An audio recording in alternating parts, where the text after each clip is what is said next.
Alam mo ba kung sino ang pinakasinungaling na tao sa mundo? Ang lalaki. Hindi dahil masama sila, kundi dahil hindi nila kayang aminin kapag nahihirapan na sila. Sanay silang ngumiti kahit pagod na ang loob. Sanay silang magpanggap na okay kahit unti-unti na silang nadudurog. Kapag kinamusta mo sila, iisa lang ang sagot. Okay lang. Pero sa likod ng salitang yun, may mga gabing tahimik silang umiiyak. May mga problemang sila lang ang may alam. May bigat na araw-araw nilang pasan, pero wala silang masabihan. Dahil tinuruan silang maging lalaki, matigas, walang luha, walang kahinaan. Para bang bawal silang mapagod, bawal silang masaktan, bawal silang umiyak. Dahil kapag lalaki ka, dapat palagi kang malakas.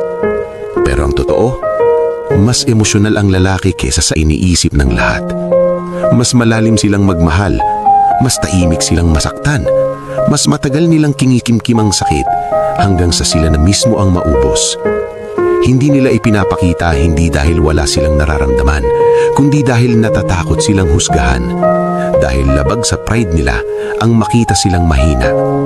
Kaya sa susunod na marinig mong sinabi ng isang lalaki na, okay lang ako, sana maintindihan mo, minsan iyon ang pinakamasakit na kasinungalingan na kaya niya.